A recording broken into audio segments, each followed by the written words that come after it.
नमस्ते। Digital learning classes नानन में आप सभी का स्वागत है। प्यारे बच्चों, आपने पिछले वीडियो में प्रश्नावली 15.3 का अभ्यास कर रहे थे। उसके अंतर्गत आपने कुछ प्रश्न हल किए, कुछ प्रश्न शेष रह गए थे। उन प्रश्नों को अपन शुरुआत करते हैं। प्रश्न नंबर पाठ्य पुस्तक के अनुसार 7 दी गई आकृति में ए बी एम सी त्रिज्या 14 सेमी वाले एक वृत्त का चतुर्थांश है तथा बीसी को व्यास मानकर एक अर्धवृत्त खींचा गया है। छायांकित भाग का क्षेत्रफल ज्ञात कीजिए। प्यारे बच्चों, प्रश्न यह है कि यहां दी गई आकृति है ए बी एम और सी। ठीक, अब इसकी जो त्रिज्या है 14 सेमी है, ये यहां से लेकर यहां तक।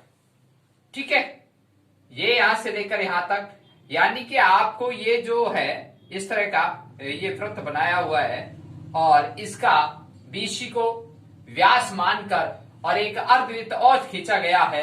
इसको बीसी का व्यास मानकर फिर और खींचा गया अलग से, तो ये छायांकित भाग हो गया। इसमें समझने की बात ये थी कि प्यारे बच्चों, मैं आपको बताता हूं, यहां आपने हल लिखा और सबसे पहले आपने ये गोला यानी कि एक वृत्त बनाया। इसका आपने 4 भाग किया प्यारे बच्चों, इस तरह से। ये आधा भाग और ये चौथा, 1 2 3 4, 4 हिस्से हो गए। प्यारे बच्चों, मैं आपको समझा देता हूं। ये इस तरह का प्रश्न है। देखिए, अब मैंने इसको चौथा भाग ही रहने दिया। यहां देखिए इस तरह से ये चौथा भाग नजर आ रहा है ना। अब वही वृत्त था, एक वृत्त का चौथा हिस्सा। अब ये चौथा हिस्सा है।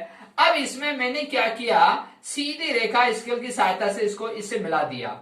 ठीक है, अब प्यारे बच्चों, अब आपको मालूम चल गया कि यहां से लेकर यहां तक की जो दूरी है वो इसकी चाप जो आपने इस तरह से घुमा रहे हो, ये क्या बन गई, त्रिज्या। क्या हो गई ये केंद्र बिंदु हो गया और यहां से इस परिधि तक, तो ये दूरी है वो त्रिज्या है। ठीक है, अब ये त्रिज्या है तो ये त्रिज्या, ये नाप और ये नाप बराबर है, ये नाप भी और ये नाप भी। तो प्यारे बच्चों, आपने यहां से लेकर यूं जब घुमा रहे हो तो ये इसका ये वृत्त बन रहा है। ठीक है, चतुर्थांश यानी 1/4 भाग। समझ में आ रही है? अब आप समझ गए होंगे कि यहां से यहां तक की दूरी और यहां से यहां तक की दूरी ये इक्वल है और यहां से आपने नॉक रखकर प्रकार का इस तरह से आपने घुमाया और ये आपका चतुर्थांश भाग का अर्धवृत्त बन रहा है। ठीक है प्यारे बच्चों, इस तरह से है ना। तो वही बात आ गई। अब देखिए प्रश्न को हल करते हैं। आगे क्या कह रहा है कि बीसी को व्यास मानकर, जो ये रेखा है इसको व्यास मानकर, इसको व्यास मानोगे आप और इसको व्यास मानकर फिर आपने एक और यहां से और यहां, मतलब यहां से आपने इसको व्यास माना है, तो यहां से आपने व्यास मानकर फिर आपने एक ये यहां से ये केंद्र बिंदु ये हो गया। ठीक है, तो इसको व्यास से मान रहे हो तो व्यास कहां होता है, केंद्र बिंदु से होकर कोई रेखा गुजरती है तब वो व्यास कहलाती है। तो इस छोर से इस छोर तक और ये केंद्र बिंदु, तो यहां से अब ये आर पार की जो रेखा है ये व्यास मानकर, तो ये बीसी एक व्यास मानकर फिर आपने एक और अर्धवृत्त और बनाया, तो ये छायांकित भाग हो गया प्यारे बच्चों। ठीक है ना, तो ये छायांकित भाग हो गया। तो इस छायांकित भाग का आपको क्षेत्रफल पूछा गया है ना। अब आपने डायग्राम के माध्यम से इसको समझा। अब इसको प्रैक्टिकल करके अपन हल करते हैं। देखिए, यहां सबसे पहले बात ये थी कि दी गई आकृति ए बी एम सी, तो A B M C. Okay, तो एम क्या है, तो एम प्यारे बच्चों ये इसका है। ठीक है ना। अब इसकी त्रिज्या 14 सेमी लिख रखी है, तो मैंने आपको यहां समझाया था ये केंद्र बिंदु है और ये इसकी भुजा 14 है, तो ये भी 14 है। क्यों है, क्योंकि यहां से लेकर यहां जब आप इस तरह से घुमा रहे हो और इस तरह से घुमा रहे हो तो ये जो भुजा है और ये यहां तक और ये यहां तक, ये दोनों इक्वल हो गई। ठीक है, अब एक वृत्त का चतुर्थांश भाग है, तो मैंने आपको समझाया पूरा वृत्त बनाकर और उसका ये चौथा हिस्सा है। ठीक है, ये वाला भाग A B M C clear लिखा हुआ है। अब बीसी को व्यास मान, अब अपने इसको हल करते हैं। सबसे पहले प्यारे बच्चों, ये चौथा भाग, तो आप अच्छी तरह जानते हैं वृत्त का चौथा भाग का क्षेत्रफल क्या हुआ। देखिए यहां आप अच्छी तरह जानते हो पाई आर स्क्वायर होता है वृत्त का क्षेत्रफल का सूत्र, पाई आर स्क्वायर। जब ये चौथा भाग है तो आप इसमें 4 का भाग दे सकते हैं। क्यों?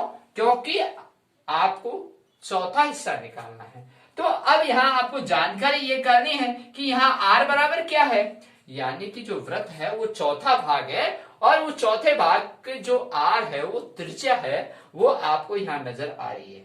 ठीक है, ये 14 है तो ये भी 14 है। तो आपने जैसे यहां रखा और प्रकाश साथे इस तरह से घुमाया तो ये त्रिज्या आपकी 14 मिल चुकी है। तो ये जो आप वृत्त का चौथा भाग का क्षेत्रफल निकाल रहे हैं, तो यहां प्यारे बच्चों 22/7 और 14 इंटू 14, क्योंकि आर स्क्वायर है, 7 का भाग इसमें दिया, 7 दूनी 14 और 22 गुणा 2 किया प्यारे बच्चों 44 गुणा 14 और 14 चौकू 56, असल की 5, 14 चौकू 56 और 5 61।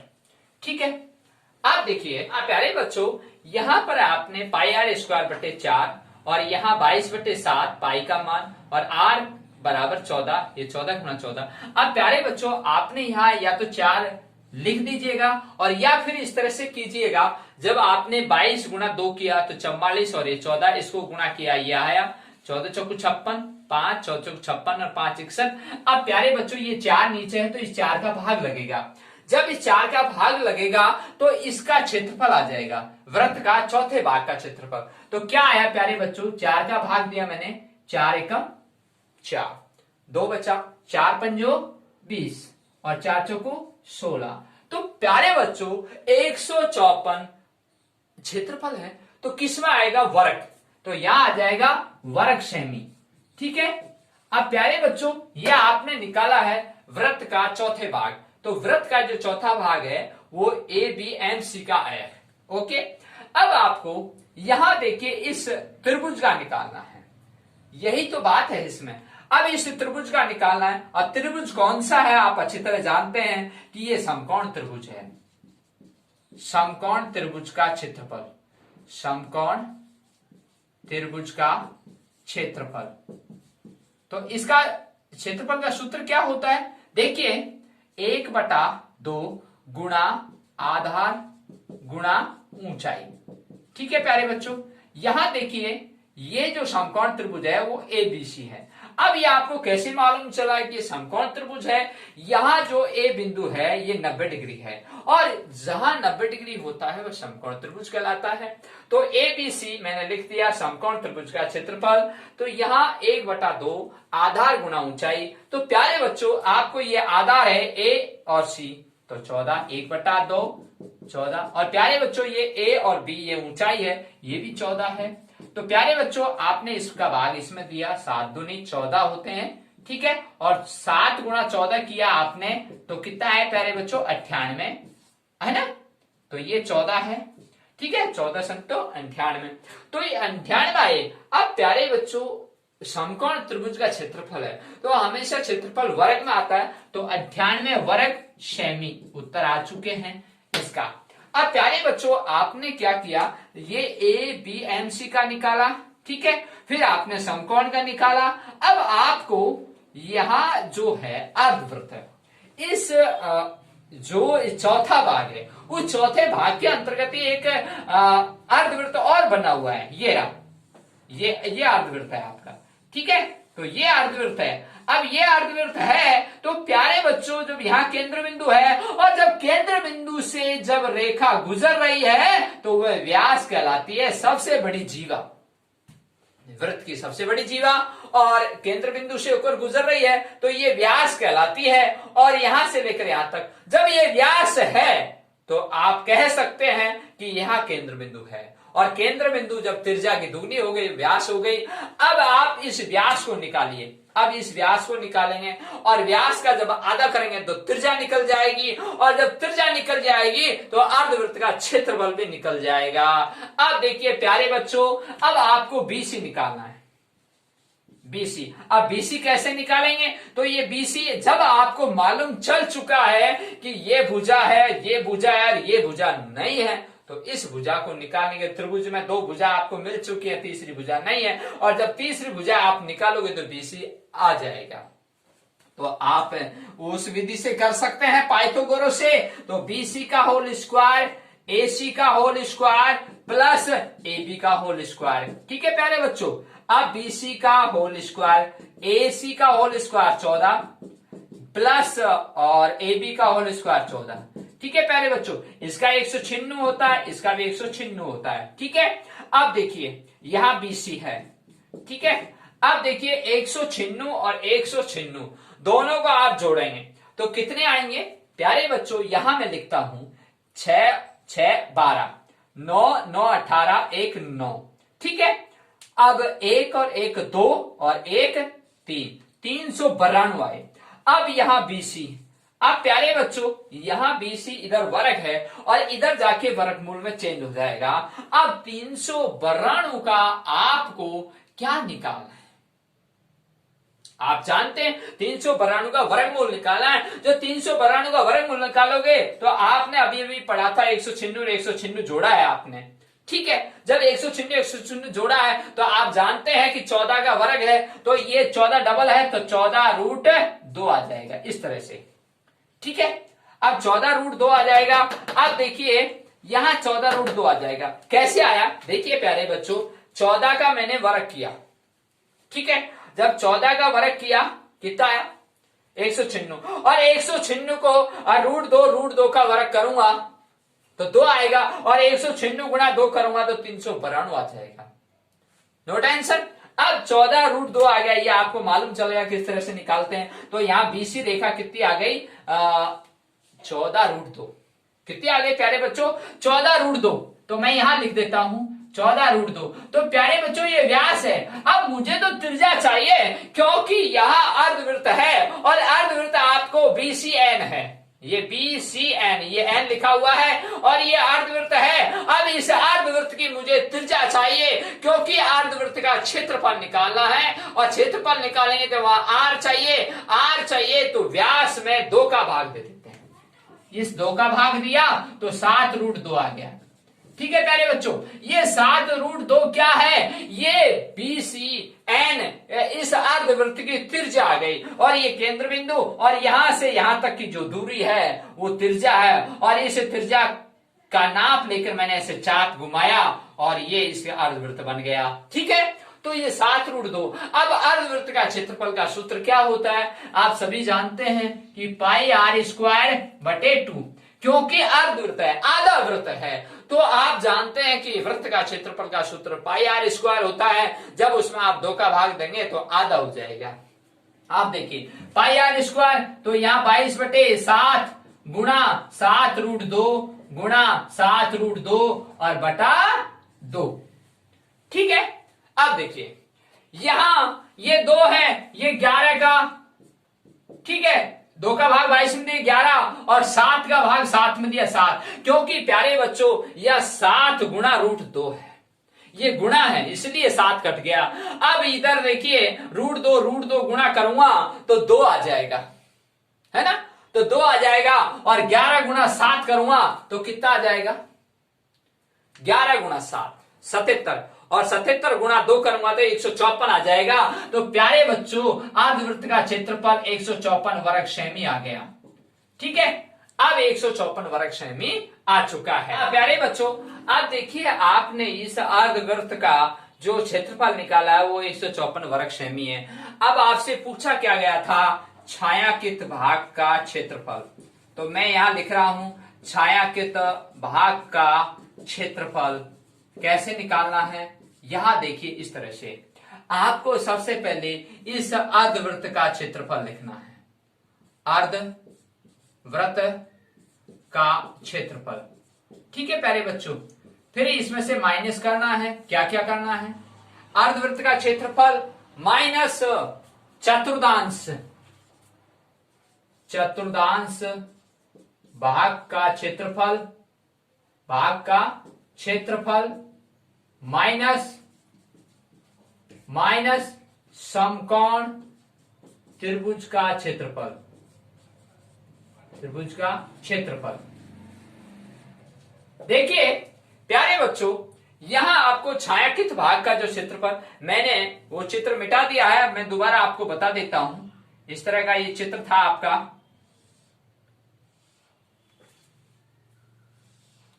यहां ए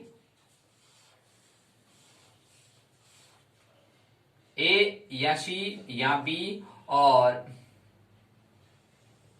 इस तरह से ये एन था, सॉरी एम, ठीक है।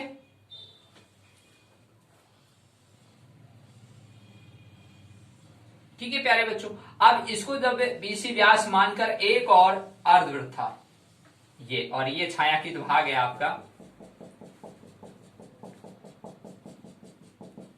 ठीक है प्यारे बच्चों।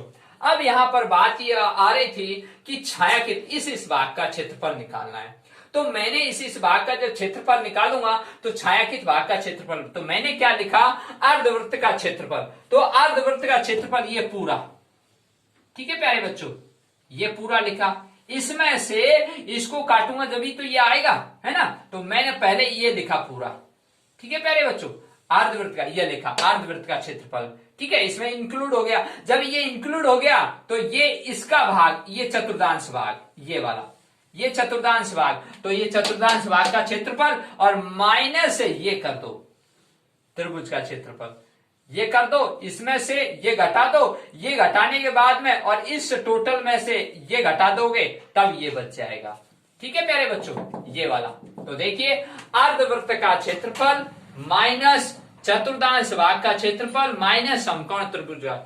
मेरा कहने का तात्पर्य ये है कि प्यारे बच्चों यहां छायांकित भाग का क्षेत्रफल पूछा गया है, तो छायांकित भाग किसके अंतर्गत है, अर्धवृत्त के अंतर्गत है। अर्धवृत्त के अंतर्गत है, सबसे पहले अर्धवृत्त का क्षेत्रफल लिखेंगे, ये अर्धवृत्त ये रहा, ठीक है, यहां से ये इस तरह से ये अर्धवृत्त है आपका, ये वाला, ठीक है प्यारे बच्चों, ये अर्धवृत्त है। जब ये अर्धवृत्त है तो इसका क्षेत्रफल, तो इसमें ये इंक्लूड है अंदर, ये चतुर्थांश वाला भी आ गया, क्योंकि ये चतुर्थांश भाग था वृत्त का, ये वाला भाग, ठीक है, ये वाला भाग चतुर्थांश है आपका, ठीक है ना। आप देखिए ए बी सी एम, है ना, तो ये चतुर्थांश भाग ये लिखा ए बी एम सी। अब ये जो भाग है जो इसमें भी इंक्लूड हो गया, इसमें भी, तो मैंने उसको माइनस किया है ना, तो माइनस, अब इस त्रिभुज का क्षेत्रफल होगा तब ये भाग बच जाएगा, और इसमें से इसको काटूंगा तब ये भाग बच जाएगा छायांकित, ठीक है ना। अब समझ में आ गई।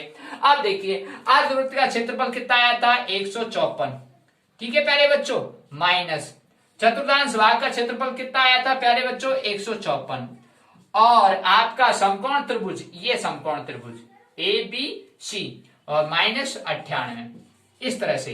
अब देखिए बराबर 154, जब मैं इसको खोलूंगा तो ये माइनस प्लस हो जाएगा अंदर जाके, ये प्लस हो गया, ठीक है प्यारे बच्चों। अब देखिए ये प्लस माइनस है, ये तो खत्म हो गया, चाहे आप ऐसे कर लें 154 और 98 जोड़ लो और फिर माइनस से 154 घटा लो, बात वही है, ठीक है। तो माइनस प्लस ये तो खत्म हो गया और 98 बच गया, तो 98 वर्ग सेमी, 98 वर्ग सेमी। क्यों आया वर्ग सेमी, क्योंकि क्षेत्रफल पूछा है, किसका पूछा, छायांकित भाग, और ये छायांकित भाग आ चुका है, और ये आंसर। प्यारे बच्चों इस तरह का प्रश्न बोर्ड एग्जाम में पूछा जाता है, मेरी कोशिश से मैंने आपको अच्छी तरह समझाया। अगर आपको कोई समस्या हो तो आप इस डिजिटल चैनल के माध्यम से आप कमेंट बॉक्स में लिखकर आप मुझ तक पहुंचाए, मैं आपको तुरंत समाधान करूं। प्यारे बच्चों ये आपकी पाठ्य पुस्तक का 15 प्रश्नावली 15.3 अभ्यास है, उसके अंतर्गत आपकी पुस्तक के 10वां क्वेश्चन, प्रश्न नंबर 10, दी गई आकृति में अर्धवृत्त की त्रिज्या 7 सेमी, ये 7 सेमी है, अर्धवृत्त में बने वृत्त का क्षेत्रफल ज्ञात कीजिए। प्यारे बच्चों इस तरह का डायग्राम पाठ्य पुस्तक में, पेपर में भी आता है, समझना है। समझने की बात यह है कि यहां अर्धवृत्त बना हुआ है, कैसे मैं समझाता हूं। ये वृत्त था, इसका आपने 2 भाग किया, ये कर दिया, ठीक है प्यारे बच्चों, 2 भाग कर दिया तो ये आधा हो गया, है ना, ये आधा हो चुका है, और ये देख लीजिएगा, ठीक है, ये का ये प्रश्न है ना। अब ये अर्धवृत्त है, P और Q, इस वृत्त के अंदर इस वृत्त के कौन सा अर्धवृत्त के अंदर एक और वृत्त बना हुआ है और इस तरह से इसके अंदर ये बना हुआ है। ठीक है प्यारे बच्चों, अब ये जो अर्धवृत्त है वो यहां सीधी लाइन डाली हुई है। ठीक है, और यहां प्रश्न अनुसार जब पढ़ते हैं क्या लिखा, अर्धवृत्त की त्रिज्या, और ये अर्धवृत्त है और ये इसका केंद्र बिंदु था अर्धवृत्त का, ध्यान से देखना, ये अर्धवृत्त था और ये केंद्र बिंदु था। यहां से आपने ऐसे नोक रखी और ऐसे चाप लिया और चाप को इस तरह से घुमाया और ये अर्धवृत्त बन चुका है। ठीक है, तो ये क्या है आपका केंद्र बिंदु और यहां से यहां तक की दूरी क्या है, चाप जो आपने ली वो त्रिज्या कहलाती है। और जब इस केंद्र बिंदु से होकर जब रेखा गुजरती है तो वह व्यास बन जाती है। अब आप समझ गए होंगे यहां इस अर्धवृत्त के अंदर एक छोटा वृत्त और बना हुआ है। जब इसके आर पार रेखा निकल रही है तो इस छोटे वृत्त के अंदर ये इसकी केंद्र बिंदु हो गया और ये आर पार की रेखा, तो ये कितनी है, ये कितनी है आप समझ गए होंगे। जब आपने यहां नोक रखी थी और इस नोक को इस तरह से चाप घुमाया तो यहां आ गया और ये क्या बन गई, छोटा वृत्त की व्यास बन गई। वो कितना है, छोटा वृत्त का व्यास 7 सेमी है। कैसे मालूम चला कि आपने अर्धवृत्त के अंदर छोटा वृत्त दिया हुआ है, तो आपने अध्ययन किया कि यहां से जब केंद्र बिंदु से आपने चाप लिया अर्धवृत्त का तो 7 सेमी त्रिज्या लिखी हुई है। जब आपने इस चाप को इस तरह से घुमाया और आपकी नोक यहां रखी हुई है तो अब छोटे वृत्त के अंदर आर पार केंद्र बिंदु से होकर गुजर रही है तो व्यास बन गई। अब ये छोटा वृत्त का व्यास 7 सेमी, तो छोटा वृत्त की त्रिज्या प्यारे बच्चों व्यास की आधी, तो बराबर 3.5 सेमी आ चुकी है। अब क्या पूछा कि अर्धवृत्त के अंदर बना वृत्त का क्षेत्रफल, तो यहां छोटा वृत्त का क्षेत्रफल क्या है प्यारे बच्चों, पाई आर स्क्वायर, तो 22/7 और आर आ चुका है आपके पास 3.5 सेमी, ये लिखा, तो 3.5 गुणा 3.5 क्योंकि आर स्क्वायर है, तो 22/7। अब मैंने प्यारे बच्चों इसका भाग इसमें दिया 0.5, 7 में जो 35 क्योंकि दशमलव लगा हुआ है, इसमें भी लगा हुआ है, तो एक संख्या बाद एक संख्या के बाद लगा दिया। ठीक है, यानी एक संख्या से पहले। अब मैंने इसको इससे गुणा किया, 22 गुणा 5 किया, 110 होते हैं, और दशमलव लगाया तो एक संख्या पीछे से एक संख्या लेकर, और इस तरह से यहां देखिए आप, इसको मैंने इससे गुणा किया। ठीक है, तो कितना आया 110। अब 110 ही आया और ये दशमलव एक संख्या के बाद और ये शून्य खत्म। ठीक है, तो प्यारे बच्चों अब आपको यहां पर डायरेक्ट ही आप 22 गुणा 5 किया 11 और ये 3.5। जब आप 11 3.5 करोगे तो 11 5 55 होते हैं, 11 तिया 33 और 5 38। ठीक है, अब प्यारे बच्चों यहां 0.1 है, इसका आपने हटा दिया था और यहां 0.1 है, तो संख्या 1 के बाद और पीछे से एक संख्या 1 के बाद यहां लगाएंगे, तो यहां आप लिख सकते हो 38.50 वर्ग सेमी। क्यों लिखा वर्ग सेमी, क्योंकि क्षेत्रफल है सेमी में है, तो वर्ग सेमी आंसर आ चुका है और ये आंसर आपके पाठ्य पुस्तक में लिखा हुआ है 38.50 वर्ग सेमी। प्यारे बच्चों अब आपको मैंने जो आपको इस डिजिटल लर्निंग क्लासेस नानड़ चैनल के माध्यम से आप तक जो प्रश्नावली कराई है वो दीपावली पे आप गृह कार्य के रूप में सभी बच्चे करेंगे। अगर आपको कोई समस्या है तो इस चैनल के माध्यम से कमेंट बॉक्स में लिखकर आप मुझ तक पहुंचाएं, मैं आपको तुरंत समाधान करूंगा। सभी बच्चों को धन्यवाद।